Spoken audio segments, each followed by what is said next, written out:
Дең соолугу чың эл гана күчтүү мамлекет боло алат дейт. Анысыңарындай эң биринчи ден соолугубузду чыңдашыбыз керек экен, өзгөчө келечек жаштарда деп коет экен, кичинекей балдардан башташыбыз керек экен. Балдар жылмайса аалам жылмаят дейт. Үйүңүздө балаңыз жылмайып турса, албетте ал сизге жакшы маанай тартуулайт. Эгерде бир аз ооруп калган болсо эле, ушул балага караганда мен оорусам жакшы эмес беле, эмнеге ушул ооруйт деп аябай кыжаат болуп калат. Ошондуктан урматтуу телекөрүүчүлөр, бул нерсени айтканыбыздын себеби биздин студиябызга балдар дарыгери, педиатр Майрам Абышевна келди. Азыр сиздерге жакшы пайдалуу кеңештерин берет.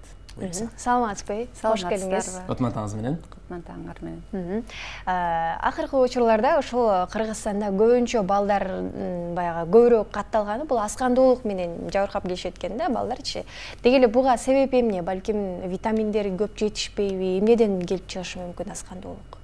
Абдан туура айттыңар. Жогоруда белгилегендей, балдардын жылмаюусу бул да ата эненин жылмаюусу болот. Балдар дени сак болгон, дени сак өлкөдө болот. Акыркы учурларда силер айткандай анемия оорусу, аскандуулук өтө эле балдар арасында, аялдар арасында абдан көп кездеше баштады. Бул да болсо тамактануунун бир начарлап кетиши, туура эмес тамактануу деп эсептеймин да. Себеби бул гемоглобиндин курамы өтө эле тез түшүп кеткендиктен бул өтө эле чарчаң, тез чарчаңкуу, тез ар кандай оорулуга тез кабылышына да алып келет да. Ошондуктан биз балдарга биринчи бул ден соолугун чыңдаш үчүн аларга да кам көрүшүбүз керек. Алардын ден соолугун кандай чоңоюп жатышат, кандай салмагы кандай, бою кандай өсүп жатат. Бул жагын карап туруш үчүн биз ар дайым дарыгердин көзөмөлдөсүнөн ай сайын өзгөчө балдарды 1 жашка чейин ай сайын көзөмөлдөсүнөн өтүп турушубуз керек. Ал эми эгер баланын дени сак болсо, баланын 6 айында гемоглобиндин курамын текшериш керек. Эгерде гемоглобиндин курамы нормалдуу болсо, бул жакшы. Андан ары кандай баланы тарбиялоо, өстүрүү боюнча дарыгердин кеңешин алат. Ал эми гемоглобиндин курамы төмөндөп кетсе, анда өзүнчө бир темир курамында темир болгон дары-дармектерди сунуштайбыз. Жакшы, анан албетте биз айтат элек телекөрүүчүлөргө балдарды кандай кылып тарбиялоо, ошол эле кантип эмне кандай тамактарды берүү, кандай витаминдерди берүү, бул биздин азыр эфирге чындыгында батпай калышы деле мүмкүн, себеби дегенде бул аябай чоң орчундуу маселе. Бирок сиз эң негизгилерин айта кетсеңиз, мисалы балдарга кайсыл тамактарды бериш керек, кандай витаминдерди бериш керек, ошол эле азыркы учурда мына кыш мезгили келатат, кандай кийитиш керек, бала бакчада, ошол эле үйдө же сыртка чыкканда ушул сыяктуу кеңештерди бере кетсеңиз. Баардыгы эле эң негизгиси баланын тамактануусунан. Бул 6 айга чейин толук эмчек эмизүүдөн башталат. Эгерде энесинин дени сак болсо, эмчекти бала жакшынакай эм, жакшынакай тоюп жатса, бул баардык оорулардын да алдын алуунун эң бир себеби болот. Себеби баланын эмчек сүтү менен бүт витаминдер, ферменттер, микроэлементтердин баары баланын организмине кирет да. Бул баланын жакшы психикалык, физикалык жактан да өнүгүшүнө абдан жакшы жардам берет. Биз мына азыр кеч күз болуп жатпайбы, ошондуктан балдарга витамин D, рахиттин алдын алуу, ити оорусунун алдын алуу үчүн витамин D-ны 500 бирдик эл аралык бирдикте күнүгө берип турууну сунуштайбыз. Себеби бул күн нурунун таасири алында денеде пайда болот да витамин D. Ал эми азыр бир аз суук башталды, күндү деле көп деле көрбөй калышат, үйдө отуруп калышат. Ошондуктан витамин D-ны эрте жазга чейин берүүнү сунуштайбыз. Ошондой эле балдарга сыртта жүрүүдө туура кийинүүнү талап кылабыз. Бул сезондо, эгерде сырттагы абада жылуу болсо бир аз жеңилирээк кийиниш керек. Ал эми суук болсо жылуу кийимдерин да кийгизиш керек. Ошондо да бала тердеп кетпейби, же үшүп калбайбы, аны да байкап турушубуз керек. Бул негизгиси баланы кичинекейинен тышкы чыгарууга, сергүүгө үйрөтүш керек. Кичинекей төрөлгөндөн баштап. Себеби бул абаны таза абада болуу бул ден соолуктун пайдасынын эң бир ийгилигинин бири болот да. Эгер бала таза абада көбүрөөк болсо, болсо, ойносо, баланын көңүлү да көтөрүңкү болот, аппетити да жакшы болот. Ошондой эле ар бир ооруларга туруштук бере алышат. Ушул кийинүү боюнча айта кете турган болсок, кээ бирөө чынында баласын жеңил алып жүрөт, төрөлгөндөн баштап эле жука эле кийинтип коюшат, кээ бирөө өтө мындай калың кийгизип алып жүрүшөт да дайыма. Негизи кандай кармаш керек? Жеңил эле кармаган туурабы же чынында согут калбаш үчүн калың кийинткен туурабы? Эми муну аба ырайынын температурасына да карашыбыз керек. Ошондой эле бул үй бүлөдөгү бир тартип болот да.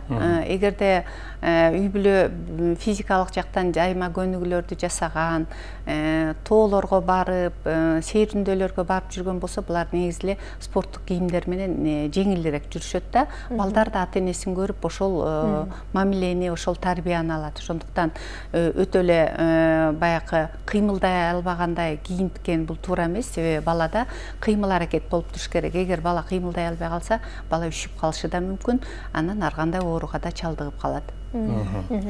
Анан кийин азыркы учурда баягы кичинекей бөбөктөргө, кээ бир бөбөктөргө тамак берип аябай кыйын. Тамак жей десең жебейт, оюнга алаксыйт, же ошол эле жанагы бат даярдалуучу тамактар болобу, тест татымдар болобу, же баягы киргешки деп коебуз, же чипсы деп коебуз, ушул сыяктуу тамактарды көп жегенге аракет жасашат. Эмнегедир ата энелер дагы көп берет. Анан өздөрү жасаган тамакты жегенден баш тартып эле, мен жебейм, курсагым ток, же болбосо жегим келбей атат деп оюнга алаксып кетет да. Ошонун кандайдыр бир жоболору барбы? Мисалы, баланы ошол үйдөгү жасалган тамакка көндүрүү. Туура. Сен кандай тамакты жесең, сен ошондой кишисиң деп айткан эмеспи улуу философторубуз. Ошондой эле биз бул тартипти үйдөн башташыбыз керек. Эгер тамактанууда үй бүлөнүн баары чогуу отуруп, чогуу жеп, улук сааты менен туруп, баардык иреттери менен жеп, бири-бирин көргөндө бала чоңдорду көрүп тамактанууну тарбия алат. А эгер үйдө андай чаржайыт, бала өзүнчө баягы тезирээк жеп койсун деп эле кашык менен тамактандырып кирип атпайбызбы?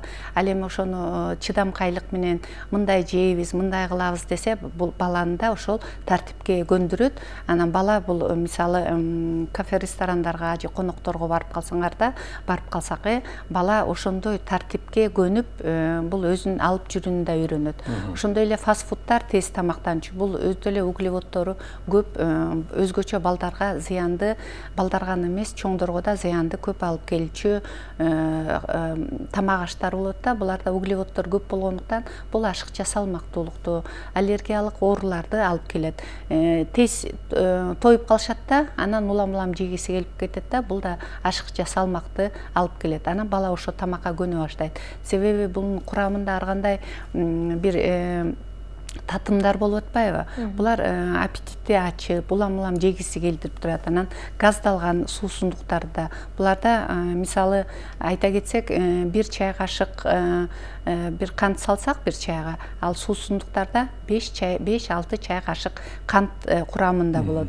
Бул да ар кандай кант диабет оорусун, аллергиялык ооруларды, ошондой эле балдардын тиштеринин бузулушун, анан табиттин таптакыр туура эмес бир нугун алып келет да. Ошондуктан ата энелерге айта турган кеңеш, өзүңөрдөн баштагыла деп айтмакмын да. Силерди бала көрүп тарбиялат, силердин жасаган иштериңердин баарын туурайт. Себеби бала бул жаңы ааламга келген бир нерсени үйрөнөйүн, билейин деп келген нерсе бир инсан болуп атпайбы? Ал баарын туурайт. Ары бассаң ары басып, муну кылсаң муну кылып, анан ошондо да балдардын табити начар болуп атпайбы? Мен айтат элем, кичине кооздоп, бир көз жасап, бирдемелерди жасап, тамактын үстүнө бир кооздоп жасаса да, балдарга бул абдан кызыктуу болот. Анан тамак жасап атканда апалар чыдамкайлык менен баягы чыдабай кетип атпайбызбы? Мейли чачсын, төксүн, аны жыйнап койсо болот. Бирок балдар ушунчалык аябай кубануч алышат да. Анан чогуу жасаса, чогуу жасалган тамак дайыма таттуу болот. Анан өзлөрүн кошсо, карачы, сенин тамагың кандай таттуу болуптур, биз сенин тамагыңды жейикчи дегенде бала кубануу менен, анан бул да баланын өзгөчө кыз балдарды да, бала эркек бала болобу, ата энеге болгон жардамы болот. Ошондой эле мен өзүм тамак жасадым, мен тамагымды көргүлөчү, мен кандай туура тамак жасап атам деген бир кубанычы болуп, мындай стимул болот. Демек кызыктыруу керек. Кызыктыруу керек. Түшүнүктүү. Анан дары дармектер боюнча сурагым келип атат. Азыр кичинекей баладан канча жаштан болбосун, ата энелер баягы көп учурда чоңдор ичип аткан дарыдан деле бере калышы мүмкүн, эгерде температурасы көтөрүлүп кете турган болсо, дароо бере калышат. Деги эле балдарга мына ушундай дары дармектерди берүү туурабы? Балдарга өздүк дарылоо, самолечение деп атпайбы? Балдарга кайсы убакта дары дармек беришибиз керек. Биринчиден доктордун, адистин кеңешин алыш керек. Эгер баланын температурасы 38ден жогору, 38,5 болсо, анда температураны түшүрүүчү каражаттарды, дары дармектерди колдонуш керек. Ошондой эле педиатр менен тыгыз байланышта болуш керек. Эгер бала сыркоолоп, үйдө температура болуп калса, анда үйгө дарыгерди чакырып, кеңешин алып, бул дарыларды ичүүгө болобу, болбойбу деп кеңешин алгандан кийин бериш керек. Себеби бул дары дармекте химикат болот атпайбы? Ашкере химикаттардын организмге кереги да жок. Бул терс таасирин бериши мүмкүн. Ошондуктан бул вирустуу инфекциябы же бактериялык инфекциябы, бул дарыгер өзү көргөндөн кийин анан чечим чыгарып, кайсы дары дармек экенин минималдуу түрдө жазып бериш керек. Себеби бир эле дары дармектин көп аттары болот да, анан кээде мындай болуп калат, ошол эле дарыларды эртең менен анан кечинде дейт, анан бул болсо жанакы буламык жана ботколордун ар кандай түрүн эле бир маалда жеген менен барабар деп мен айтам. Ошондуктан бул жагына да кичине бир аз көңүл бөлүү керек. 2017 жылы ушул Кыргызстан боюнча айтып чыгышкан экен да, өтө көп сандагы балага бир педиатр туура келет экен да. Демек балдар дарыгери азыраак экен бизде. Сизге балдар кайрылганда чынында ошол нерсе байкалабы, көп бала кайрылабы? Себеби ар бир үй бүлөлүк дарыгерлер тобунда бирден педиатр болот. Эми азыркы шарттарда, экономикалык шарттарга байланыштуу педиатрлардын да жетишсиздери бар. Бирок эгерде баланы эң негизгиси эле баланын оорунун алдын алууда жакшы профилактикалык алдын алуучу кеңештерди бериш керек. Ошондой эле жогоруда айткандай, өзүнүн дарыгери менен тыгыз байланышта болуш керек. Себеби балам эне менен үй бүлө, ата, эне, ошондой эле алардын чоң эне, чоң аталары, бул баардык бала үчүн бир толук эме кылыш керек да, кам көрүү керек. Эгерде аларды туура тамактануу жагынан, туура алдын алуучу чараларды көрсөткүү жагынан бул кеңештерин берсе, бул оорулардын да азайтууга болот. Ошондой эле убагында барып туруш керек, көзөмөлдөн өтүп туруш керек. Ошондой эле азыркы учурда убагында алдын алуучу эмдөөлөрдү да бул алып турган туура болот да.